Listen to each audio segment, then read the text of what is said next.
भाई से भी अच्छा, बहुत अच्छा।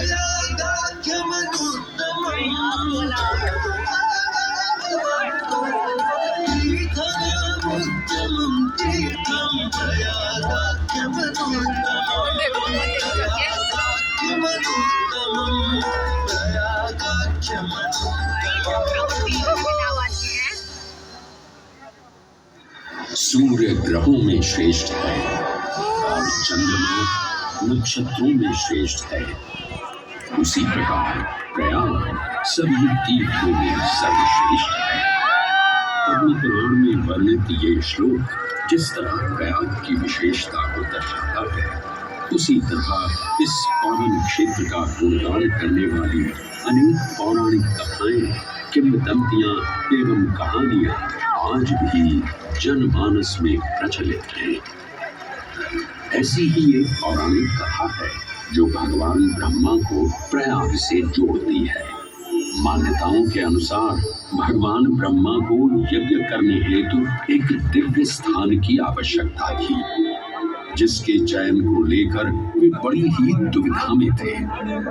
अपनी दुविधा के निवारण हेतु भगवान ब्रह्मा नागों के देवता महाराज शेषनाग के यहाँ पहुंचे और उनसे कहा, हे आदिशेष, मैं यज्ञ करने हेतु इस सृष्टि में एक ऐसा स्थान ढूंढ रहा हूं जो दिव्यता और पवित्रता की दृष्टि से सर्वोत्तम हो। क्या आप मुझे ऐसा कोई उपयुक्त स्थान बता सकते हैं जो सभी तीर्थों में सर्वश्रेष्ठ हो? जगत रचयिता को मेरा प्रणाम। भगवान, मैं धन्य हूं कि आपने मुझे इस योग्य समझा। क्यों ना आप स्वयं ही सभी पवित्र स्थानों का मूल्यांकन करें। ऐसा कीजिए, आप तुला के एक पलड़े पर सप्तपुरियों को रखिए और दूसरे पलड़े पर भगवान विष्णु के स्थायी निवास प्रयाग को रखिए, जिसका भार सबसे अधिक आए। मेरे विचार में वही सर्वश्रेष्ठ तीर्थ होगा। इस मूल्यांकन के परिणाम स्वरूप प्रयाग का पलड़ा ही भारी रहा। इस तरह प्रयाग की प्रधानता सिद्ध हुई और तभी से इसे तीर्थों का राजा कहा जाने लगा। आज भी ऐसी मान्यता है कि भगवान ब्रह्मा ने गंगा नदी के पश्चिमी तट पर 10 अश्वमेध यज्ञ संपन्न किए थे। आज उस स्थान को हम दशाश्वमेध घाट के नाम से जानते हैं। भगवान ब्रह्मा के अलावा इंद्रदेव, वरुण देव एवं सोमदेव ने भी प्रयाग क्षेत्र में ही भगवान विष्णु की आराधना करने हेतु यज्ञ किए थे, जिससे श्री हरि का आशीर्वाद प्राप्त हुआ। प्रयाग शब्द में प्र का अर्थ है प्रकृष्ट और याग का अर्थ होता है यज्ञ। इसीलिए इन दो शब्दों से बना प्रयाग सबसे पवित्र स्थान माना जाता है। प्रयाग ही संसार में एकमात्र ऐसा पावन क्षेत्र है जहाँ 3 पवित्र नदियों का संगम होता है। इस संगम का भी एक अनूठा महत्व है।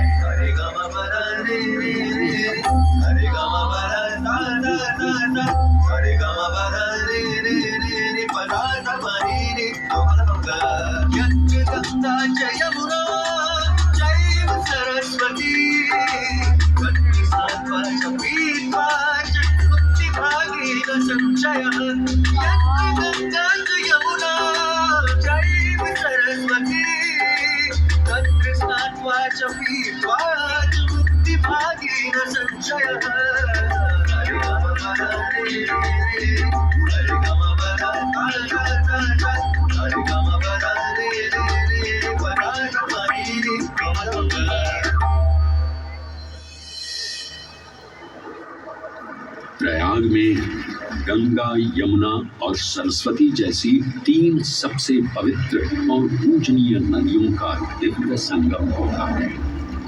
इन नदियों के संगम में स्नान करने एवं संगम का जल ग्रहण करने से मनुष्य मुक्ति का अधिकारी बन जाता है और इसमें किंचित भी संदेह नहीं है।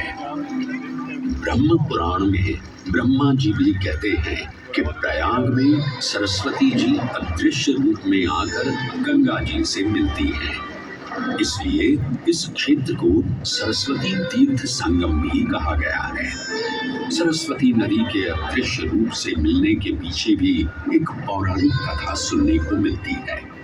ऐसा माना जाता है कि बद्रीनाथ क्षेत्र की गुफाओं में जब वेद व्यास जी भगवान गणेश को महाभारत की कथा सुना रहे थे, तब उस क्षण सरस्वती जी हिम शिखरों से टकराते हुए अपना मार्ग बनाती हुई बड़ी ही तीव्र गति से बह रही थी।